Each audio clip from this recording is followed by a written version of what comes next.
नमस्कार मित्रांनो, सुख म्हणजे नक्की काय असतं या मालिकेच्या आजच्या भागामध्ये आपण पाहणार आहोत की लवली आणि आदिराज दोघेही रेस्ट हाऊसकडे जातात.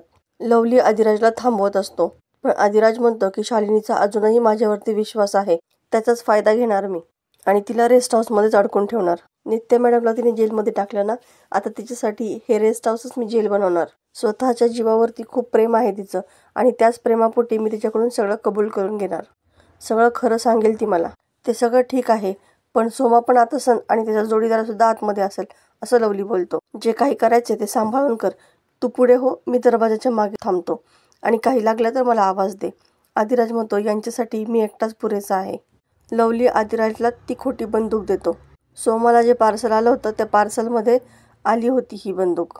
वेळ पडली तर घाबरायला राहू दे तुझ्याकडे असं म्हणून त्याच्याकडे ती बंदूक देतो. इकडे शालिनी, ईशान आणि सोमा तिघेही त्रिशूळ शोधण्यासाठी जंगलामध्ये भटकत असतात. ईशान खूप दमतो आणि 5 मिनिट बसू द्यात, आपण त्रिशूळ शोधूच असं बोलतो. सोमा मोठमोठ्याने हसू लागतो आणि म्हणतो की त्रिशूळ आपण सापडूचो, पण तो आदिराज तिकडे पूर्णपणे अडकला असेल. एकतर मी त्याच्या तावडीतून सुटलो, त्यात नित्य जेलमध्ये अडकली. पार डोक्यात त्याच्या गिरणीच फिरली असेल.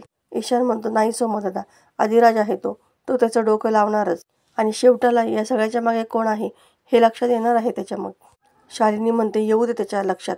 मी तर म्हणते कळायलाच पाहिजे त्याला, कारण त्यालाही कळलं पाहिजे की तो कोणाच्या नादी लागलाय. सोमा पुन्हा मोठ्याने हसू लागतो आणि ते कळल्यानंतर तो काय करणार, तिरमिरीत तो रेस्ट हाऊसवरती जाणार आणि स्वतःहून चालत चालत आपल्या सापळ्यामध्ये अडकणार असं शालिनी बोलते. ईशान म्हणतो की काय, तो सापळा तुम्ही आदिराजसाठी तयार केला होता? मी चेक करायला गेलो होतो, पण माझा जीव गेला असता. शालिनी म्हणते, म्हणजे एव्हाना आदिराज संपला असेल. त्याच्या अंत्यदर्शनाला जावं लागेल. चला त्रिशूळ शोधूयात आणि डायरेक्ट रेस्ट हाऊसवरती जाऊयात. काय माहिती आदिराजची शेवटची तडफड आपल्याला पाहायला मिळेल. इकडे राजमा कोयता घेऊन बाहेर निघालेली असते. विमल तिला थांबवते, तिला शपथ घालते, पण तरी देखील ती ऐकत नाही. राजमा म्हणते, तुला नित्याच्या पोटातल्या बाळाची, तुझ्या नातवंडाची शपथ आहे, माझ्या भावंडाची शपथ आहे. सावरी म्हणते की राजमा, आम्हाला सुद्धा राग येतोय, पण रागाच्या भरामध्ये टोकाचं पाऊल उचलणं हे शहाणपणाचं नाही. अगं हेच तर पाहिजे ना तिला, आणि तुझ्या अशा आयत्या वागण्यामुळं तिचं आईतच फावन. या संधीचा फायदा घेऊन ती आणखीन एखादा वार करेल आपल्यावर. अगं राजमा, ही वेळ डोकं शांत ठेवायची आहे. कितीही राग असेल ना डोक्यात तरी सुद्धा तो काढून टाक. राजमा मोठमोठ्याने रडू लागते आणि सावरीला मिठी मारते. तात्या म्हणतात की मी तर म्हणतो शालिनीला करू दे, जितकी पापं करायचीत ना तितकी करू देत. एकदा तिचा पापाचा घडा भरला ना, मग तिला सगळ्याची शिक्षा मिळेल आणि ती पण आपल्याकडूनच. इकडे आदिराज रेस्ट हाऊसचा दरवाजा उघडतो आणि दोरी तुटून एक मोठा लोखंडाचा बॉल त्याच्या दिशेने येतो. लवली त्याला ढकलतो आणि वार स्वतःवरती घेतो. आदिराज म्हणतो, लवली, अरे माझ्यावरचा वार तू स्वतःवर घेतलास, तुला काही झालं असतं म्हणजे? लवली म्हणतो, काहीच झालं नसतं, तू आहेस ना माझ्या पाठीशी, आणि झालंच असतं ना तर तुझ्या लेकरांना आपली स्टोरी सांगायला मिळाली असती तुला. आदिराज म्हणतो, त्या शालिनीने आपलं इथं असं स्वागत केलं म्हणजे ती इथं नसणार. लवली म्हणतो, म्हणजे मग ती कुठं असेल? आदिराज म्हणतो, त्रिशूळाच्या मागावरती. ते दोघेही तिथून निघून जातात. आता इकडे तिघेही त्रिशूळ शोधून दमलेले असतात आणि खाली बसतात. तितक्यात ती आजी पुन्हा तिथे येते आणि विचारते, काय दमलात का? ईशान चिडूनच म्हणतो, ए म्हातारे, खोटं बोललीस ना तू आमच्याशी? अख्खा डोंगर पिंजून काढला आहे, कुठंच काही निशाणी पण सापडली नाही आम्हाला. शालिनी म्हणते, थांब ईशान, ए म्हातारे, सांग ना त्रिशूळ कुठं आहे? तुला माहिती आहे ना, मग सरळ सरळ सांग ना. ती आजी म्हणते, मग तुम्ही काय करणार? ईशान चिडूनच म्हणतो, आम्ही काय टाइमपास करतोय काही? रात्रभर वेड्यासारखं या जंगलामध्ये फिरतोय, त्यात त्या त्रिशूळाचा कुठे काही पत्ता नाही. तू आता सरळ सांग, नाहीतर गळा दाबेल तुझा. असं म्हणून ईशान त्या आजीवरती धावून येतो. ती आजी आपल्या हातात असणाऱ्या काठीने ईशानला जोरजोरात मारू लागते. शालिनी तिला थांबवते आणि जीव घेणार का त्याचा असं विचारते. ती आजी म्हणते की माझ्यावरती शक करतोय, मग मी याची काय पूजा करू का?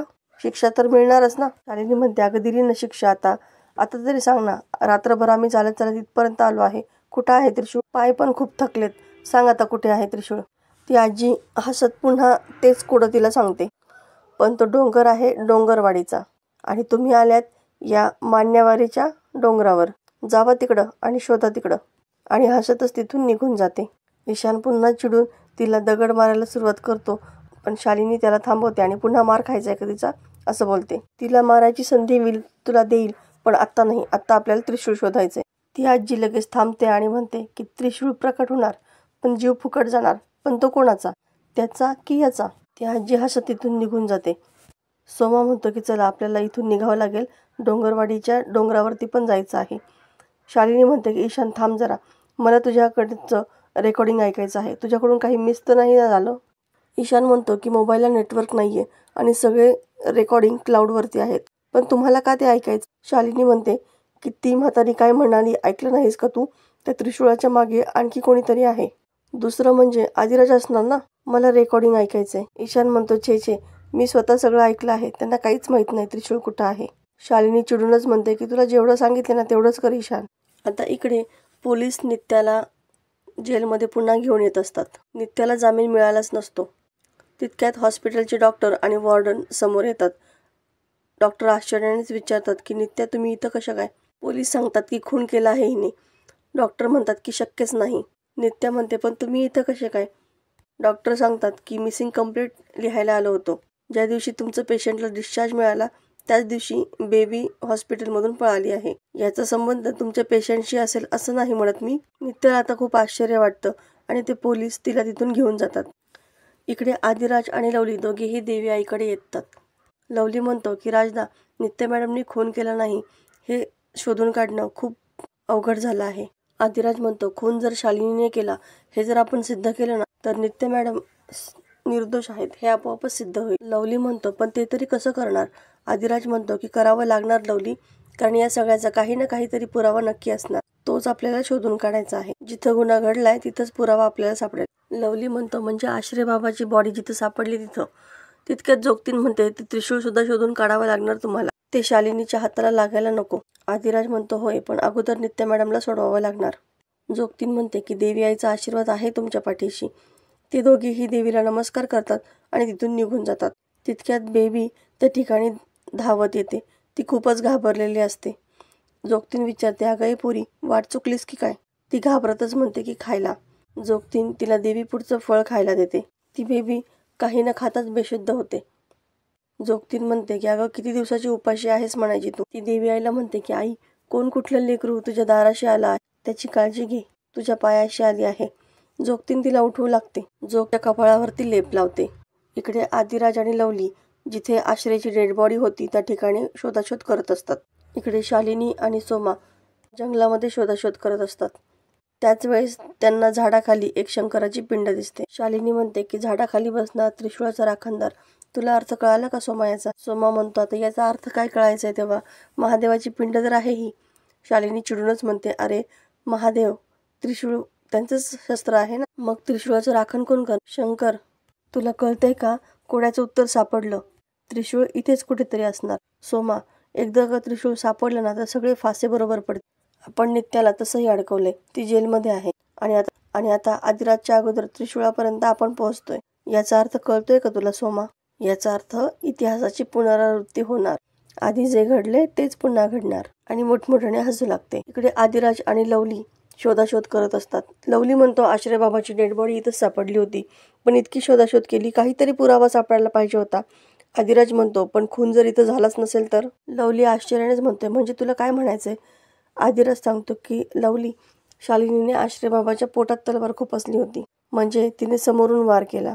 मग आश्रय बाबांनी विरोध तर केलाच असेल ना, त्यांच्यात काहीतरी झटापट झाली असेल. तलवार पोटात गेल्यामुळे खूप रक्त सुद्धा वाहिलं असेल, पण इथं अजिबात रक्त दिसत नाही, म्हणजे खून दुसऱ्या ठिकाणी झाला आणि बॉडी इथं आणून ठेवली. लवली म्हणतो राजदा बरोबर आहे तुझं, इथं जर खून झाला असताना तर रक्ताचे डाग दिसले असते. आदिराज म्हणतो की म्हणजे लवली इथे खून झालाच नाही, काहीतरी आहे पण जे आपल्याला दिसत नाहीये, जवळच आहे पण ओळखू येत नाहीये, आणि तेच आपल्याला शोधून काढायचं आहे. इकडे बेबी शुद्धीवर येते.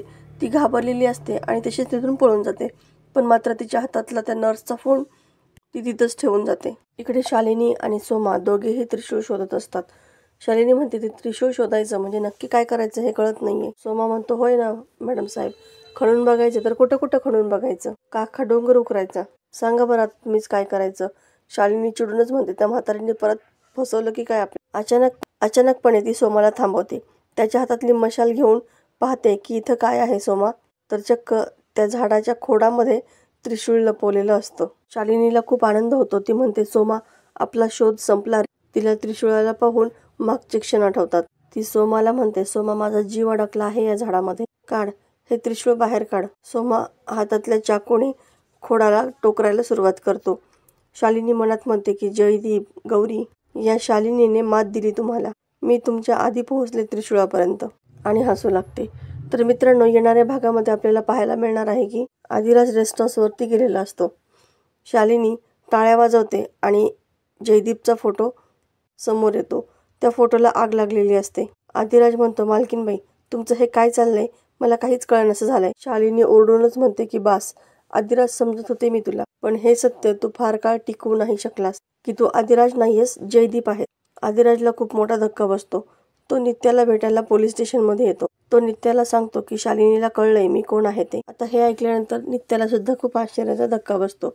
तर मित्रांनो, असेच नवनवीन व्हिडिओ अपडेट पाहण्यासाठी चॅनलला सबस्क्राईब करा. नोटिफिकेशनसाठी बेल आयकॉन अवश्य दाबा. व्हिडिओ पाहिल्याबद्दल धन्यवाद.